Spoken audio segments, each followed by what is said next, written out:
Allahu Allahu Allahu Allah Allahu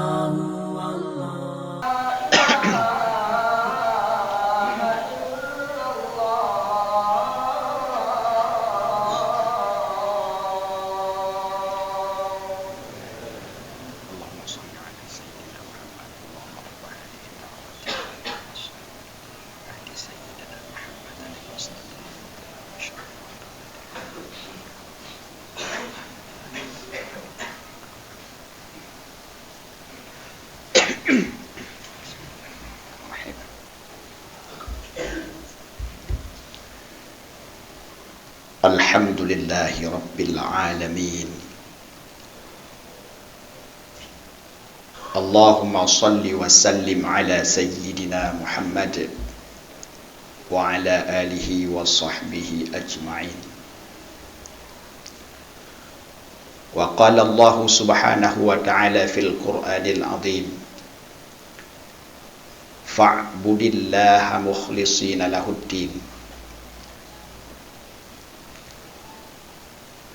Wa qala fi ayatin ukhra, lan yanalallaha luhumuha wala dima'uha walakin yanaluhu taqwa minkum. Sadaqallahul azim. Puji syukur kehadirat Allah subhanahu wa ta'ala. Selawat beriring salam mari senantiasa kita sampaikan ke pangkuan alam Nabi besar Muhammad sallallahu alaihi wasallam dan kepada keluarga dan sahabat beliau sekalian. Panitia masjid,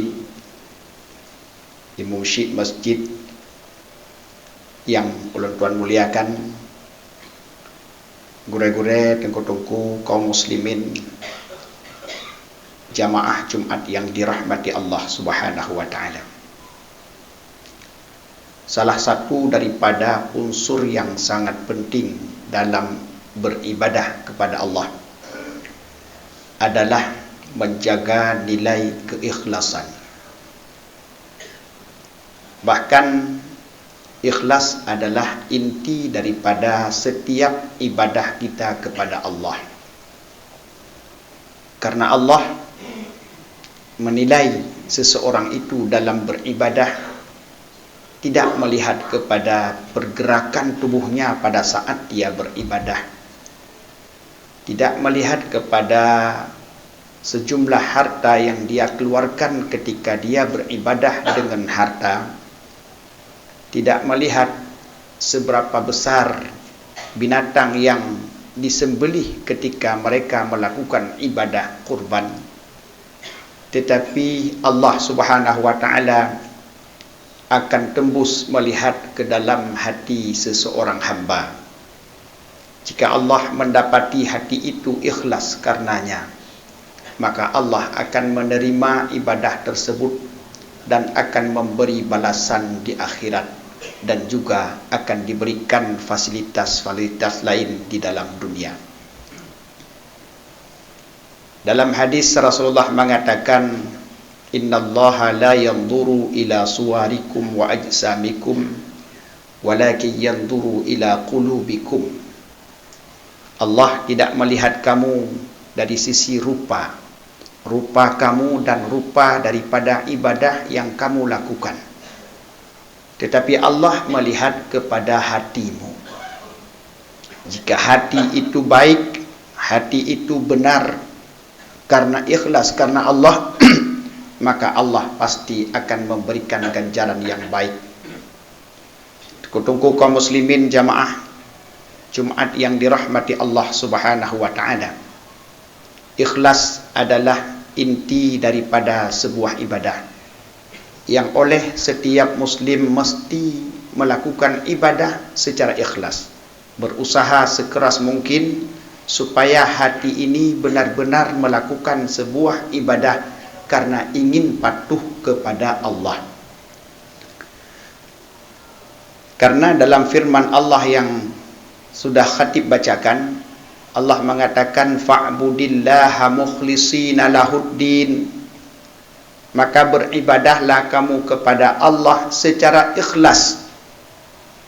Allah tidak cuma memerintahkan kita untuk mewujudkan rupa ibadah, tapi Allah mengatakan jika kamu melakukan ibadah perintah Allah, maka lakukan secara ikhlas. Pahala tidak akan diperoleh tanpa keikhlasan. Surga tidak akan diberikan bagi orang yang dalam hatinya tidak ada nilai keikhlasan. Akan tetapi dalam masyarakat kita, masyarakat yang kadang masih awam, mereka salah dalam menafsirkan keikhlasan. Mereka mengatakan bahwa yang disebut dengan ikhlas adalah rela hati dan nyaman ketika melakukan sebuah ibadah. Padahal itu belum menyentuh hakikat daripada keikhlasan. Orang menjaga sedekah ke orang lain yang gak anggap perle, yang gak anggap membutuhkan, begitu mangat teg, itu sudah dianggap ikhlas. Padahal para ulama sudah mendefinisikan ikhlas dengan jelas, di mana ulama mengatakan di antaranya ayyakuna qasdul insan fil ibadah mujarrada taqarrubi ilaih. Yang dimaksud dengan ikhlas dalam ibadah adalah seorang manusia ketika melakukan sebuah ibadah, hatinya benar-benar ingin meraih kedekatan dengan Allah. Hatinya benar-benar dia melakukan sebuah ibadah tersebut untuk mendapatkan keridhaan Allah. Itu adalah ikhlas. Jika dalam setiap aktivitas kita sehari-hari semuanya termotivasi karena Allah, termotivasi karena ingin dekat dengan Allah, termotivasi karena ingin memperoleh ridha Allah, ingin memperoleh kasih sayang Allah, maka sesungguhnya seluruh aktivitas kita itu adalah ikhlas. Bukan arti ikhlas melakukan dengan rasa nyaman dan tidak keberatan. Betapa banyak orang yang ketika membantu orang miskin dia tidak keberatan.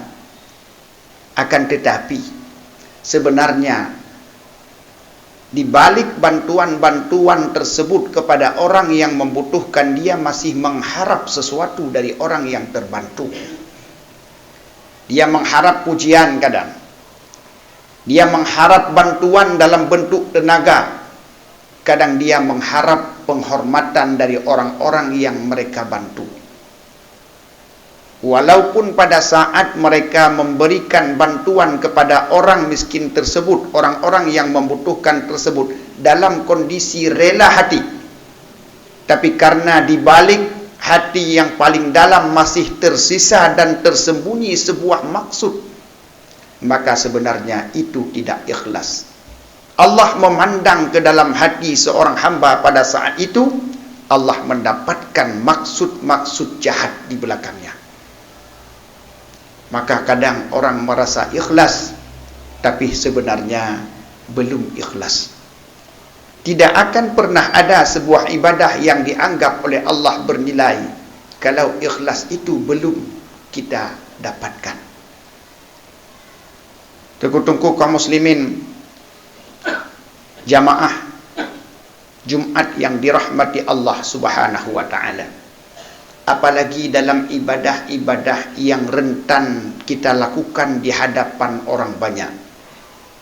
Ibadah-ibadah yang banyak orang mengetahui itu adalah ibadah kita. Apalagi ibadah yang kita lakukan itu dalam bentuk bantuan kepada orang-orang yang membutuhkan. Seperti kita akan melakukan kurban di hari raya atau di hari tasyrik yang akan datang insya-Allah. Ibadah ini sebenarnya sangat rentan dan sangat susah untuk dijaga supaya ikhlas. Pertama, karena banyak orang mengetahui kita berkurban. Yang kedua, kurban itu kita berikan kepada orang yang membutuhkan. Ketika kita memperhatikan ke dalam hati kita sendiri, kita mendapati kadang bahwa pemberian kita kepada mereka, daging kurban yang kita bagikan kepada orang yang membutuhkan, lebih karena kita sayang mereka tidak sempat makan kurban, sempat makan daging pada saat hari megang. Akhirnya sikap kita itu adalah berdasarkan rasa kemanusiaan saja, sehingga kadang kita melupakan bahwa itu perintah Allah. Maka oleh karenanya, pada saat melakukan ibadah kurban atau ibadah lain yang diketahui oleh banyak orang, apalagi dalam rangka membantu orang lain, maka di situ kita harus super waspada, harus selalu memperhatikan pergerakan hati kita. Apakah kita melakukan karena termotivasi oleh ingin kita dekat dengan Allah? Apakah kita termotivasi oleh ingin mendapatkan keridhaan Allah? Atau karena kita iba melihat orang tersebut tidak ada yang dapat dimakan? Kalau ke situ saja perhatian hati, itu belum ikhlas. Itu belum ikhlas, karena semua orang punya rasa itu. Tapi kita diperintahkan fa'budillaha mukhlishina lahuddin. Ketika kamu melakukan ibadah kepada Allah, maka ikhlaskan hatimu. Bersihkan hatimu daripada maksud-maksud selain Allah. Bersihkan. Ini adalah tugas kita. Ikhlas di dalam hati seseorang tidak akan datang begitu saja. Ikhlas itu adalah harus ada mujahadah, harus ada usaha keras supaya hati bisa lurus melakukan segala aktivitas karena Allah. Kalau hati yang tidak diurus, hati yang kurang diperhatikan, kita membiarkan pergerakan hati seadanya, kemudian kita melakukan berbagai macam aktivitas, mungkin akan sangat sulit dan sedikit kita memperoleh nilai keikhlasan kepada Allah Subhanahu wa taala. Ikhlas adalah sesuatu yang harus diusahakan dengan maksimal, karena hati akan bisa bercabang untuk hal-hal yang lain. Maka oleh karenanya Allah Subhanahu wa taala dalam Al-Qur'an berulang kali memperingatkan tentang keikhlasan. Jika kita baca ayat-ayat Al-Quran yang Allah menceritakan dan memerintahkan kepada kita untuk menjaga nilai keikhlasan, mungkin puluhan ayat. Sangat banyak. Karena banyak sekali persoalan-persoalan yang tersembunyi. Tunggu-tunggu kaum muslimin jamaah Jumat yang dirahmati Allah. Kenapa? Bagaimana kita menjaga hati ini supaya ikhlas? Yang pertama, kita sebenarnya sudah punya modal. Ketika kita sudah belajar dalam ilmu tauhid bahwa kita semua adalah diciptakan cuma oleh Allah dan tidak bersekutu orang lain dalam penciptaan alam semesta, maka itu sudah menjadi modal utama untuk dapat meraih kesuksesan. Kita sadar bahwa yang menciptakan kita adalah cuma Allah. Maka kenapa kita harus termotivasi kepada selain Allah? Ketika kita sadar bahwa seluruh manfaat yang kita dapat adalah datang daripada Allah, kenapa kita timbul keinginan untuk melakukan sebuah ibadat karena selainnya? Karena memang kita punya modal. Sebenarnya bagi umat Islam yang sudah memiliki nilai ketauhidan yang mantap di dalam hati tentang keesaan Allah dalam menciptakan alam semesta, dalam memberikan manfaat kepada kita, dan dalam menjaga kemudaratan, kita yakin cuma Allah. Maka karenanya ketika beribadat, kita harus menggantungkan hati kita cuma kepada Allah Subhanahu wa taala. Itu adalah modal utama. Akan tetapi karena dalam diri manusia punya nafsu, maka bisa saja hati itu berpaling daripada keikhlasan menuju kepada kesyirikan-kesyirikan kecil yang dapat membuat kita dalam beribadah tidak ikhlas kepada Allah Subhanahu wa taala. Maka oleh karenanya setiap kali kita ingin melakukan sebuah ibadah ataupun aktivitas, maka hal pertama yang perlu kita perhatikan adalah periksa hati. Apakah yang kita lakukan, yang ingin kita lakukan itu benar-benar karena Allah atau bukan? Jika bukan, maka perbaiki hati baru kita melakukan ibadah ataupun kegiatan tersebut. Maka pernah dalam kitab Manhajus Sawi disebutkan, ada seorang ulama salaf namanya Ibnu Sirin, meninggal dunia. Beliau semasa dengan Imam Hasanul Basri. Ketika Imam Ibnu Sirin meninggal, maka Imam Hasan Basri tidak datang untuk menyalati salat jenazah Imam Ibnu Sirin. Sehingga itu menjadi perhatian bagi sebahagian umat pada saat itu. Bahkan hana gejak padahal hana pada menaji doang. Maka setelah kejadian tersebut, datanglah seseorang kepada Imam Hasanul Basri dan bertanya, kenapa engkau tidak datang untuk salat jenazah seorang ulama besar, padahal engkau pula seorang ulama? Maka apa jawabnya? Beliau mengatakan, ketika aku hendak datang, hatiku belum lurus untuk karena Allah. Maka beliau menunda kedatangan beliau, sehingga beliau memperbaiki hatinya. Setelah beliau memperbaiki hati, benar-benar datang karena perintah Allah, maka beliau baru datang untuk melakukan salat kepada Imam Ibnu Sirin. Ini disebutkan oleh para ulama di dalam kitab. Itu menunjukkan kepada apa? Bahwa para orang-orang salih sangat memperhatikan pergerakan hati. Pergerakan hati. Dan itu harus menjadi fokus bagi kita bersama. Supaya apapun ibadah yang kita lakukan di dalam dunia ini menjadi modal besar untuk menghadapi hari akhirat. Kita di sana membutuhkan bekal yang banyak. Kalau kita membiarkan hati ini berjalan seadanya, maka sangat dikhawatirkan kita akan menjadi orang-orang yang muflis, orang-orang yang rugi, orang yang menduga akan mendapatkan imbalan banyak daripada Allah, ternyata di hari akhirat justru kita tidak mendapatkan apapun karena kurang memperhatikan pergerakan-pergerakan hati selama ini. Bayangkan para ulama untuk datang ke sebuah tempat jenazah, untuk mensalati salat jenazah orang lain pun diperhatikan hatinya. Apakah karena hati itu ingin datang karena Allah, atau belum, masih bercampur dengan sesuatu yang lain yang sangat halus? Kadang-kadang dia ada tajak bawa orang meninggal, nak ingat ni han tajak hampa. Kalau le orang hana mangak sagai. Akhirnya berangkatlah dia. Berangkat dengan modal hana mangak sagai. Apa yang kita peroleh daripada Allah? Maka sebaiknya pada saat kita akan datang, maka kita lihat ke dalam hati. Kenapa hati ini ingin datang?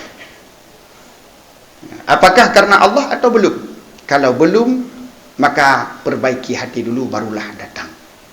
Kita ingin berkurban, kita periksa ke hati.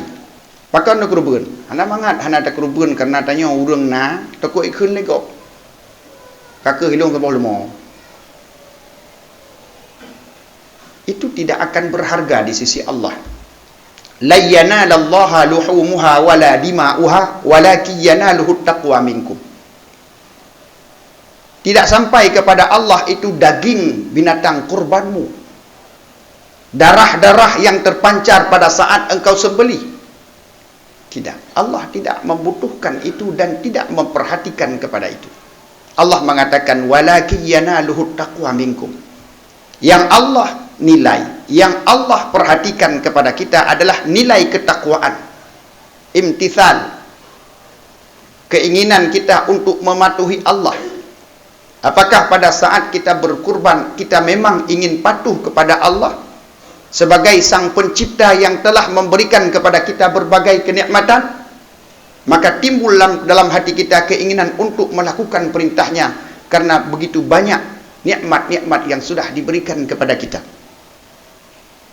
itulah yang akan diperhatikan oleh Allah. Tunggu-tunggu kaum muslimin jamaah Jumat yang dirahmati Allah. Jika itu sudah kita perhatikan, maka kita dapat melihat daripada hadis-hadis Rasulullah sallallahu alaihi wasallam apa yang akan diperoleh oleh seorang hamba ketika hatinya sudah ikhlas dalam beribadah. Dalam hadis di mana Mu'ad bin Jabal, salah seorang sahabat Rasulullah, meminta kepada Rasulullah sebuah wasiat supaya beliau dapat mengamalkan sepanjang hidupnya. Maka Rasulullah sallallahu alaihi wasallam mengatakan, "Hai Mu'ad, akhlis niyyataka yakfikal amalul qalil." Mu'ad, ikhlaskan niatmu dalam melakukan segala aktivitas dalam hidupmu. Niscaya cukup untukmu amalan walaupun sedikit. Ini keuntungan keikhlasan. Barang siapa yang ikhlas dalam ibadahnya, barang siapa yang terus memperhatikan pergerakan hatinya, ibadah yang tidak terlalu banyak, insya Allah cukup mengantarkannya untuk mendapatkan ridha Allah, cukup untuk mengantarkannya ke dalam syurga Allah, karena Allah memberi penilaian terhadap seseorang pada keikhlasannya. Satu. Yang kedua, kita juga bisa mengingat hadis daripada salah seorang sahabat Rasulullah yang namanya Hudzaifah. Hudzaifah pernah pada satu hari sangat rindu kepada Rasulullah.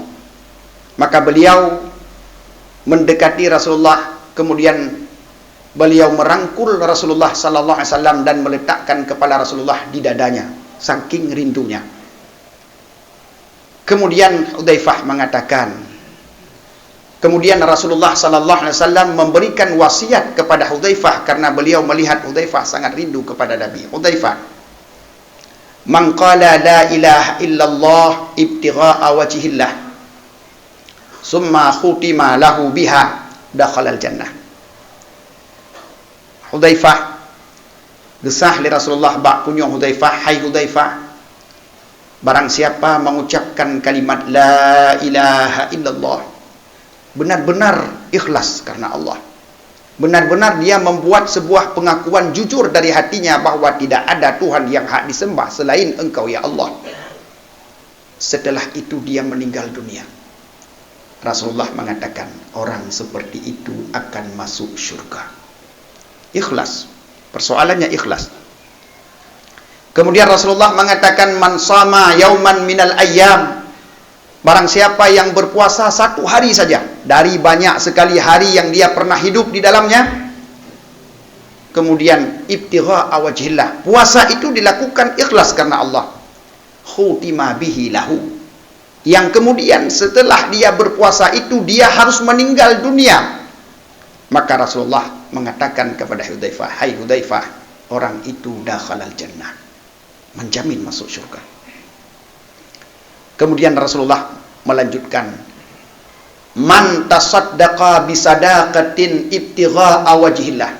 Barang siapa yang bersedekah dengan sebuah sedekah yang dia melakukan itu ikhlas, dia mengharap keridhaan Allah, dia ingin dekat dengan Allah, sedekah apapun, khutima biha lahu, yang kemudian dia mati dengan sebab sedekah itu, setelah dia bersedekah atau sedang dia bersedekah, Rasulullah mengatakan dakhalal jannah.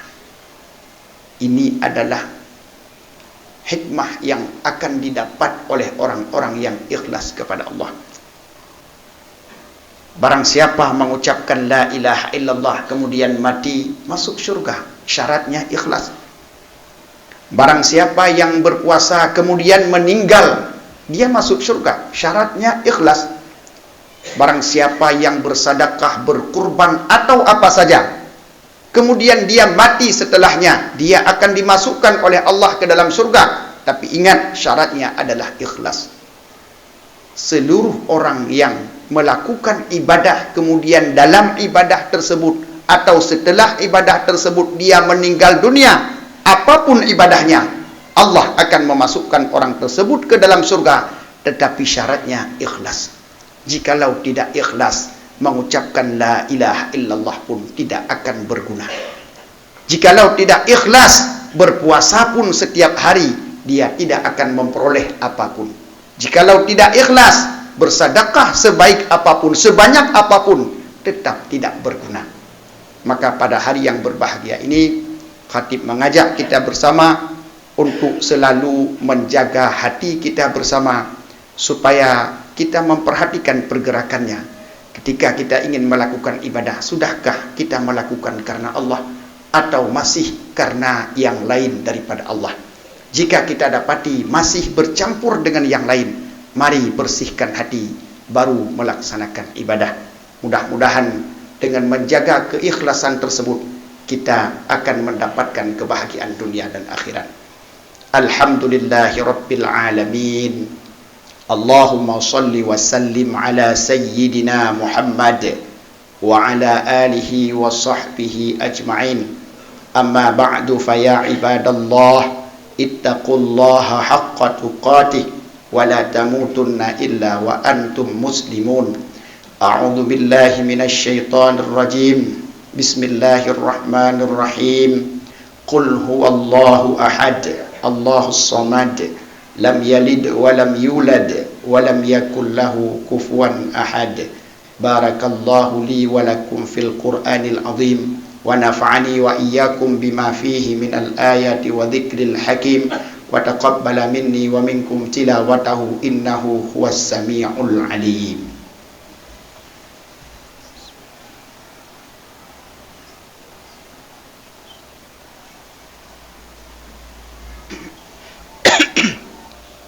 Alhamdulillahi Rabbil Alamin, wa bihi nasta'in ala umuri dunya waddin.